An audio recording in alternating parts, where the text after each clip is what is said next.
Sungguh-sungguh Allah sangat ridho ketika seorang hamba itu makan makan ketika sesuap nasi dia muji Allah, ketika minum seteguk nasi dia muji Allah. Itu kalau orang diridhoni Allah itu wali betul. Itu untuk jadi wali itu gampang, kamu makan ridho, kamu nginjak buminya Allah ridho seneng, kamu hidup keseharian aman seneng. Nah ini supaya sampean kita semua ngaji betapa panduan Rasulullah untuk menggapai ridho Allah itu banyak yang keseharian sekali. Saking kesehariannya banyak dalam hadis dan itu sahih. Nabi menyebut hal-hal yang keseharian. Hatta ma tas'alu fi fimra'atika, kamu punya uang kemudian istri kamu bisa makan itu ibadah. Bahkan sebagian ibadah itu dicontohkan Nabi yang akhirnya diprotes sahabat. Yaitu wa fi buti ahadikum sedekah, kamu menggauli istri kamu itu ya sedekah. Sampai sahabat bilang yang benar ya Rasulullah. Ayati ahaduna syahwatahu wa huwa lahu ajrun. Masa urusan biologis, urusan syahwat kemudian dia dapat pahala. Nabi menjawab, alaysa law wada'aha fi haramin akana alaihi wisrun. Bagaimana kalau dia meletakkan ke yang tidak benar itu kan dosa. Nah, hal-hal seperti ini yang saya ingin teman-teman semua lah, semua. Saya juga agak ingin ngaji demi Anda juga agak ingin. Itu dosa sekali ngaji kok pesanan kelompok tertentu itu enggak boleh. Islam itu untuk semua. Jadi ya cuma karena di depan saya jenengan ya seakan-akan jenengan korbannya. Itu ada ilmunya dalam usul fikih itu. Jadi orang itu harus ngaji usul fikih. Nama yang disebut, mungkin Mas Sufyan masih ingat zaman ngaji usul fikih. Nama yang disebut itu tidak jaminan sebagai prioritas perintah. Jadi misalnya gini, kebetulan yang di depan Nabi itu Abu Dzar. Nabi ya bilang, ya Abu Dzarin ini uhibbuka misalnya, atau ya Mu'ad ini uhibbuka, atau ya Abu Hurairah ini uhibbuka misalnya. Banyaklah riwayat yang Nabi nyebut ya Abu Dzarin, ya Mu'ad, ya Abu Hurairah.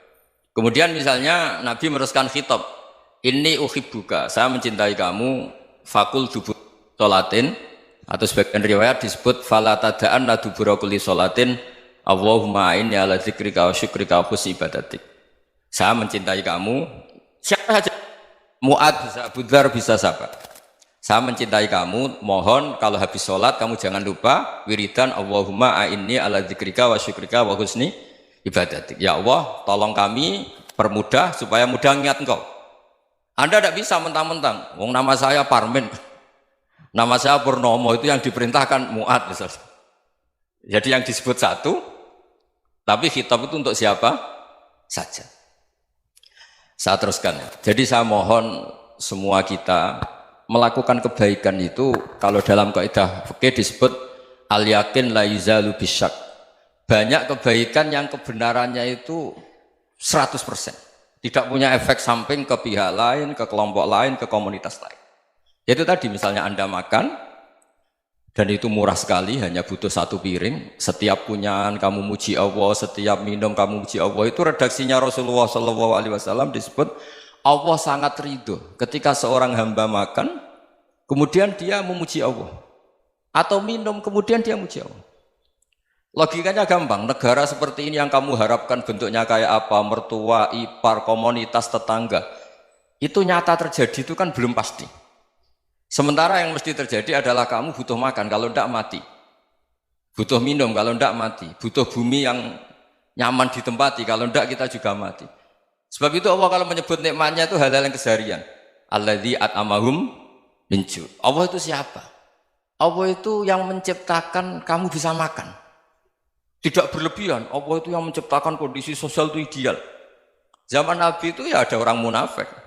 Orang-orang pilihan Allah itu juga diuji orang sekelilingnya yang macam-macam. Semua diuji sesuai konteks zaman dan waktu.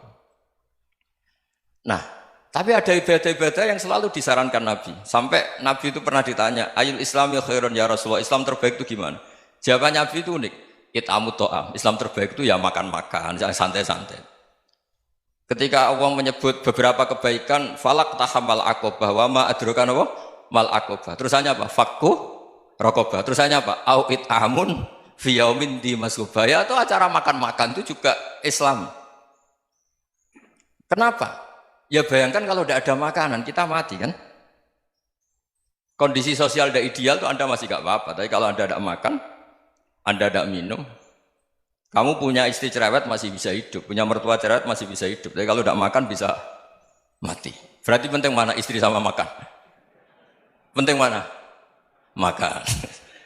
Semoga istri Anda dengar, nanti kamu disuruh makan tapi pulang deh. Itu kalau dibahasakan makan masih memahami. Penting mana nasi satu piring dengan istri. Nggak ada nasi mati, nggak ada istri belum mati. Penting mana? Gak berani jawab kan? Nah, ternyata Anda ada garang kan di depan istri. Jadi saya mohonlah, mungkin Mas Sufyan Sauri tadi yang bisa bantulah. Teman-teman tuh ngaji yang keseharian saja. Karena kita nyari ridha Allah itu berdasar firman Allah. Dan firman Allah itu menyebut keseharian tuh riang, gampang. Yaitu tadi misalnya wa min ayatihi manamukum bil laili wan nahar. Termasuk ayat-ayat Allah itu kamu tidur. Maka dulu itu ada guyonan, ada tokoh Mu'tazilah, kelompok dalam Islam yang berpikir manusia itu bisa menentukan ikhtiarnya sendiri. Karena saya bisa duduk, ingin berdiri, berdiri. Karena kelompok ini nggak terima kalau semua kehendak Allah, nanti bagaimana kalau semua kehendak Allah kok ada hisab ya, ada sanksi. Lucunya itu dia akhirnya, ini cerita ya, mencintai seorang perempuan, cantik sekali. Dan itu dia menjadi ahli sunnah itu oleh hal-hal yang sepele. Karena istrinya cantik, ya namanya suami istri hubungan intim. Terus ditanya, Mas, masih ingin lagi? Masih. Silahkan diulang lagi. Wah ya tidak bisa. Katanya manusia bisa menentukan yang diinginkan. Itu tobat itu. Itu nggak bisa ditobatkan Mas Sufyan Ats-Tsauri. Orang cantik yang mudah nobatkan orang itu orang cantik. Segampang itu. Akhirnya kita tahu, makanya kalau dalam kitab Hikam itu disebut al-aqil mayyakul madza yaf'alu wa hubi wal ghafil mayyakul madza af'al. Orang yang punya akal karena sadar ini wilayah Allah, semua milik Tuhan. Itu dia tiap hari berpikir, besok Allah akan melakukan apa terhadap dunia ini. Kamu merencanakan suatu mau plesir, ternyata gempa. Mau wisata ke Rusia, ternyata perang. Kamu tidak pernah tahu apa yang akan terjadi besok. Wa ma tadri nafsum madza taksibu ghadan. Tapi anda semua kita ini sering punya jadwal permanen. Makanya saya kalau diundang siapa saja, sanad takdir. Yang jelas Gus ini acara penting. Ya masih acara penting nak pangeran ngersakno piye? Kok ape dadi pangeran? Kamu kok mau jadi Tuhan? Itu kadang ya kiai. Penting Gus acara ini jenengan harus memastikan bisa. Loh kamu itu yang ngajarin tauhid, sesuatu itu biadillah kok bilang-bilang apa pasti. Kalau maksa terus tak tobatkan loh kamu kata saya. Ya kalau gitu Gus bilang insya Allah. Wah itu hati saya, fisik saya, roh saya sudah bilang insya Allah. Tidak usah kamu latih kata saya. Nah hal-hal tauhid keseharian itu gampang sebetulnya. Wal ghafil yaqulu madza af'al. Tapi orang yang lupa Allah dia setiap hari bilang besok apa? Kita bisa melakukan apa? Seakan-akan dia itu aktor, dia penting, dia subjek permanen, dia. Padahal kita ini hanya objek kehendak Allah Subhanahu wa taala. Karena kita yakin sesuatu yang terjadi di alam raya ini kita tidak bisa apa-apa. Makanya saya sering ngaji, sering bilang saya, ketika Anda mensifati Allah, Dia yang menghidupkan. Sudah itu tanamkan sehingga ketika kita mati santai saja. Kenapa santai? Allah punya cara menghidupkan kita. Zaman kita hidup juga gak tahu caranya ngelola jantung, ngelola paru-paru. Kamu juga gak tahu ngelola oksigen yang tidak beracun, tidak ngandung polusi. Tahu-tahu hidup. Gak ingin tua ya tahu-tahu tua, gak ingin mati tahu-tahu mati. Selama ini kita hidup juga gak tahu apa-apa sebetulnya. Hanya gaya tok, punya jadwal, punya planning.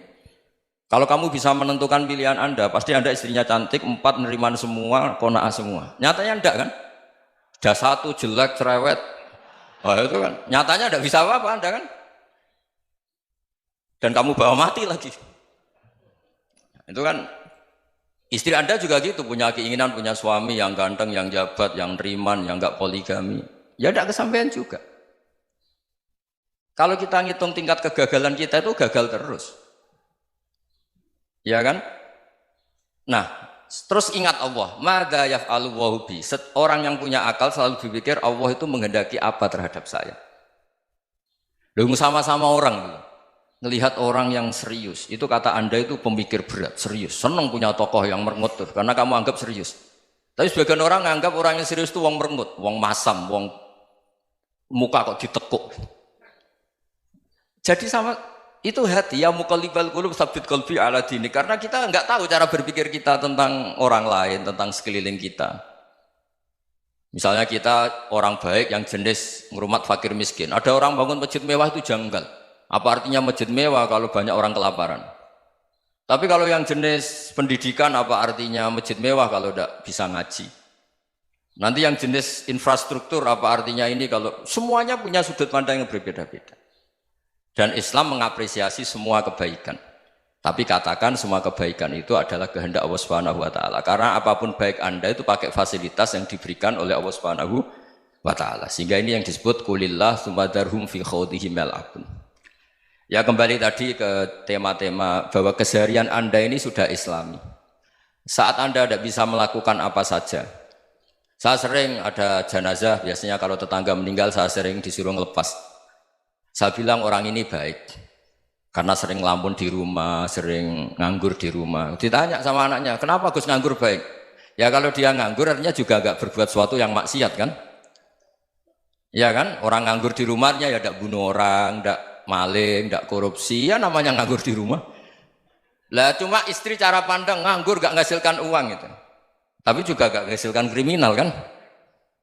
Jadi sebenarnya Islam itu makanya kalau sampai ngaji usul fikih itu ada kitab usul fikih namanya Lubul Usul, itu terkenal sekali di pesantren itu. Itu kalau ngapresiasi keseharian itu luar biasa. Izma min mubahin illa wa yatahaqqaqu bihi tarku haramimma. Karena keseharian yang mubah saat Anda lakukan itu ada kehebatan yang luar biasa, yaitu meninggalkan haram. Makanya dulu banyak orang-orang alim ketemu temannya itu guyon sampai semalaman. Itu biasanya yang semangat Islam itu kiai kok tidak tahajud, kiai kok tidak witir. Orang yang sedang mapan uangnya banyak, malam itu tidak kelayaban itu sudah luar biasa. Melawan nafsu supaya tidak maksiat itu sudah luar biasa. Supaya lupa guyon sama temannya semalaman sampai subuh. Gejlok-gejlokan ngenang zaman miskin, zaman kuliah nggak jelas, zaman apa. Melihatnya jangan tarkut tahajud. Seperti ini meninggalkan tahajud, tapi meninggalkannya ini talkul muharramat. Jadi kayak apa hebatnya? Sehingga Imam Ghazali punya riwayat yang agak unik. Hatta takuna ibadatu akhiri hadil ummah iku an-naum. Sehingga suatu saat ibadah terbaik umat ini itu tidur. Itu kan riwayat kontroversi. Ketika Imam Ghazali tanya, kenapa iya? Kenapa kamu mulai keluar dari rumah itu sudah banyak maksiat? Melihat perempuan yang enggak mahram, melihat fenomena. Tapi kalau kamu tidur itu enggak melihat apa-apa. Tapi juga kamu jangan menganggap tidur itu ibadah betul. Saatnya melakukan fardhu ain malah masih tidur. Tapi itu sudut pandang yang menjadikan kita Islam itu gampang. Jadi saat Anda tidak bisa aktivitas apa-apa, misalnya ada beberapa orang yang lumpuh. Lumpuh itu memang nggak bisa Jumatan, nggak bisa ibadah, tapi dia juga nggak bisa maksiat. Tidur itu memang Anda saat itu tidak bisa tahajud, tidak bisa witir, tapi saat itu ada zina, ada maling, tidak gosipkan orang, tidak bully orang, tidak menanamkan kebencian, tidak hasud. Sehingga tidur menurut Allah Ta'ala wa min ayatihi manamukum billaili apa? Wan-nahar. Karena di tidur itu selain ada unsur istirahat, jaga kestamina, juga ada unsur meninggalkan beberapa keburukan. Nah saya mohon ibadah yang keseharian ini kita jaga. Supaya kita semua baca ayat itu fasih. Fasih itu tertanam di hati. Allah itu siapa? Alladzi at'amahum min ju'i wa amanahum min khauf. Dan Allah kalau cerita di Quran itu anna subabnal ma'a subba thumma syaqaqnal ardon wa syaqqa fa'ambatna fiha habba wa inaba wa qadba wa zaituna wa nakhla wa hadaika hulba. Kamu tahu saya ini siapa, kata Allah. Saya ini adalah Tuhan yang menurunkan air, kemudian ada tanaman banyak. Habba wa inaba wa qadba, ada zaitun, ada tin, kalau orang Jawa mungkin ada tela, ada padi, ada mangga, ada pisang. Sudah. Wa inaba wa zaituna wa nakhla wa hadaika hulba. Ada perkebunan yang lebat.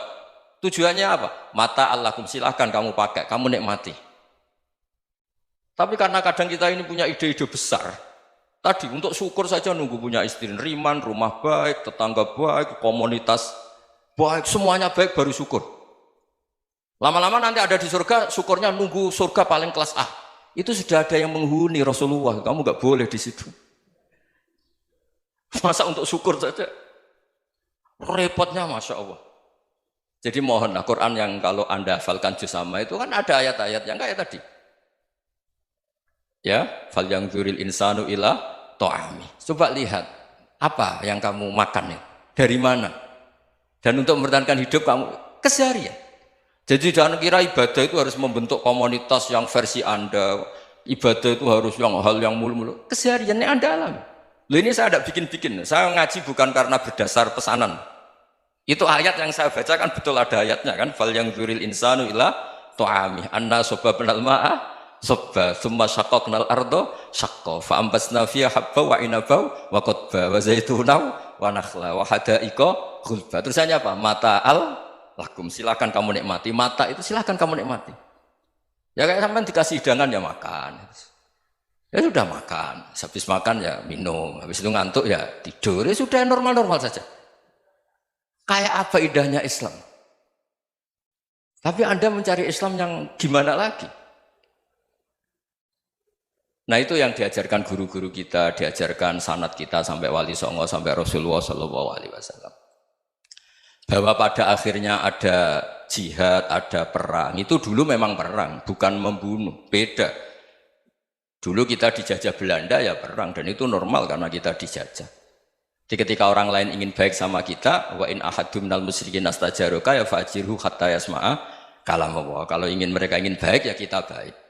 Makanya ada istilah mustakman, mu'ahad. Kalau mereka ingin damai, berdampingan dengan kemajmukan ya itu yang lebih baik. Karena memang Islam menghormati proses perdamaian. Wa in janahu lis-salmi ya fajnah lah. Kalau ingin damai ya kita harus